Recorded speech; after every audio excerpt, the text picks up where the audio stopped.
Hello guys, आप सब कैसे हैं। स्वागत है आपका हमारे यूट्यूब चैनल में जिसका नाम है कंसेप्ट ऑफ स्टडी। मैं बहुत दिनों से सोच रहा था कि मैं भी यूट्यूब से जुड़ूं। कई लोगों ने कहा कि आप जोड़ो इसे। मैं इसलिए भी आया कि पहला सोचा ऐसा वीडियो बनाऊं जिससे कि बच्चे आखिर एग्ज़ाम से डरते क्यों हैं, ये फोबिया होता क्या है, फोबिया का मतलब होता क्या है। फोबिया का मतलब होता है डर। बच्चों को एग्ज़ाम से इतना डर आखिर क्यों लगने लग जाता है। जैसे जैसे उनका एग्ज़ाम नज़दीक आता है उनके मन में डर उत्पन्न होने लग जाता है कि क्या मैं अपने परीक्षा में, अपने पेपर में उत्तीर्ण हो पाऊंगा या नहीं, पास हो पाऊंगा या नहीं। इसके लेकर कई तरह से डर उनके मन में उत्पन्न होने लग जाते हैं। उसी चीज़ को फोबिया दिया गया है। अब देखिए, बच्चे एग्ज़ाम से डरते हैं तो इसलिए इसको बोला गया है एग्ज़ाम फोबिया। अब एग्ज़ाम फोबिया क्या है, आखिर क्यों ऐसा होता है।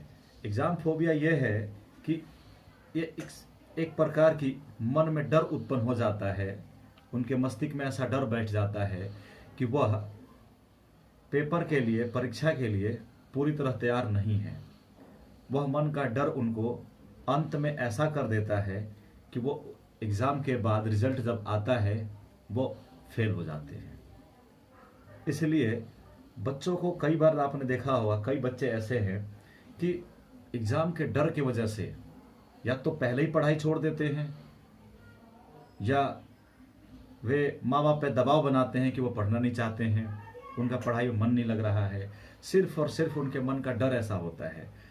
ऐसा नहीं है कि पढ़ाई बहुत मुश्किल है, बहुत आसान है। ये तो अगर करना चाहे बच्चे तो बहुत आसानी से पढ़ाई कर सकते हैं।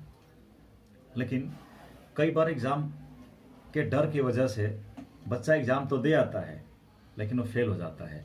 फेल होने के बाद वह कई तरह से गलत कार्यों में संलग्न हो जाता है, लिप्त हो जाता है, और अंत ये होता है कि बच्चा, कई ऐसे बच्चे हैं कि सुसाइड भी कर लेते हैं। तो जानेंगे हम कारण कि आखिर एग्जामिनेशन फोबिया के रीज़न क्या है।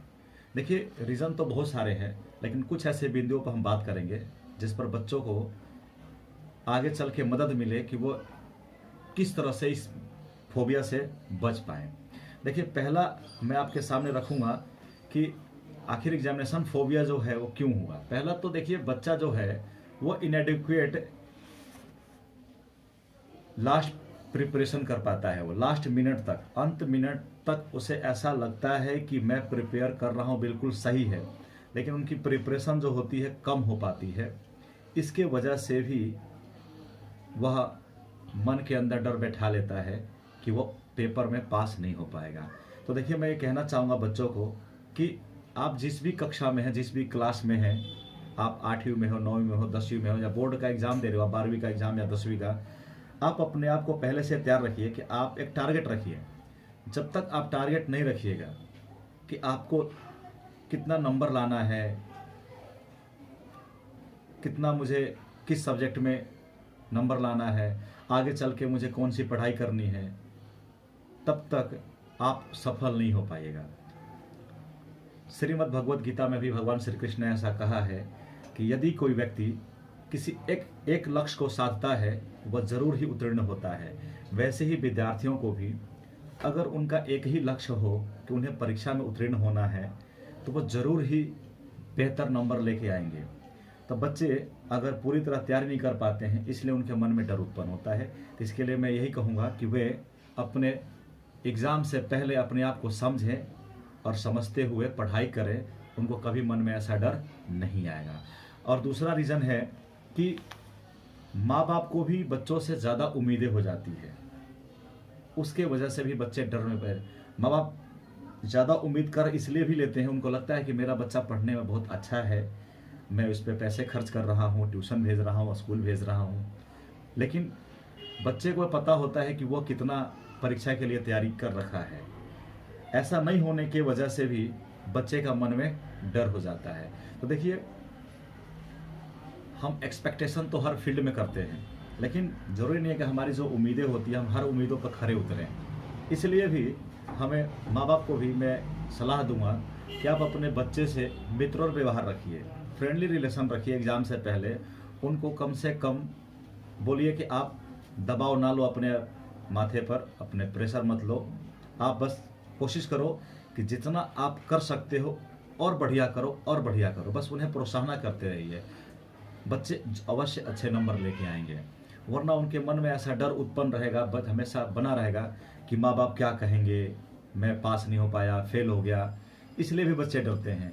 और दूसरा है कि जो टीचर्स होते हैं, टीचर का भी रोल होता है, वो ट्यूशन ट्यूटर हो चाहे स्कूल का ट्यूटर हो, उनका भी रोल होता है। वो प्रेशर बना के रखते हैं, ऐसा कहते हैं कि अगर नहीं किया तो फेल हो जाएगा, ऐसा नहीं करेगा तो ये नंबर आएगा तो फेल हो जाएगा, कहीं पास नहीं हो सकता है, ये भी नहीं पढ़ता, वो नहीं पढ़ता।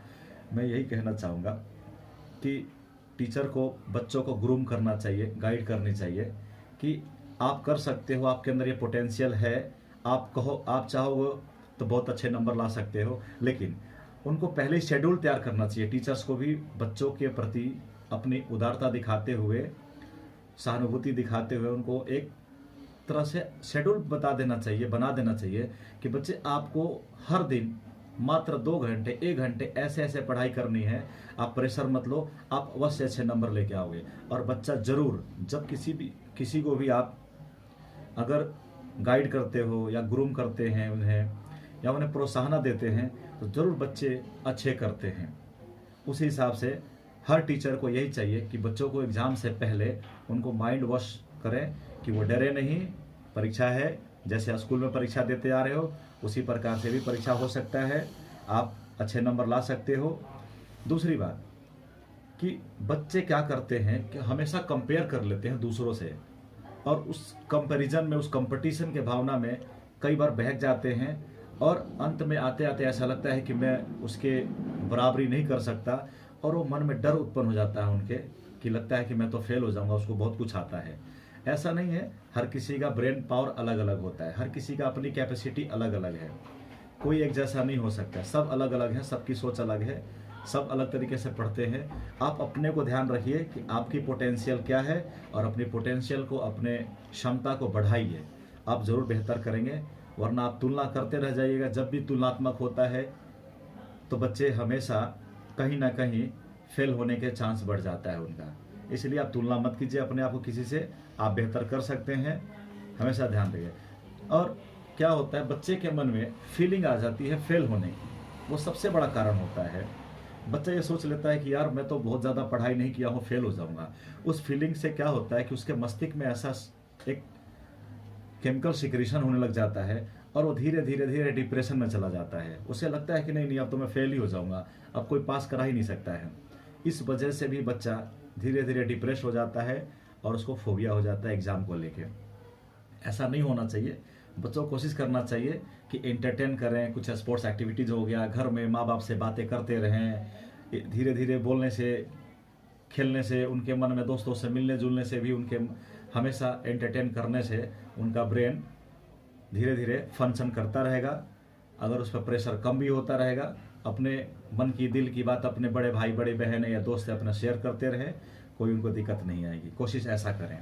दूसरा है कि लास्ट तक उसको ये भी लगता है कई बार कि मैंने प्रिपरेशन तो करा है, बहुत अच्छा प्रिपरेशन किया है, लेकिन अभी भी कमी रह गई है। उस कमी को दूर करने के चक्कर में बच्चा डीप स्टडी में चला जाता है, और डीप स्टडी में उसे मालूम चलता है कि अभी तो बहुत कुछ रह गया है। इस वजह से भी बच्चा प्रेशर में आ जाता है, और आने के बाद उसके मन में डर सताने लग जाता है कि अब तो मैं फेल हो ही जाऊंगा। ऐसा ना सोचे, क्योंकि जितना आपने तैयारी किया है उतना ही तैयारी पर अपने आप को सीमित रखें। जितना आप याद कर सकते हो याद रखो, उससे भी आपको बहुत बेहतर रिजल्ट होने की उम्मीद है।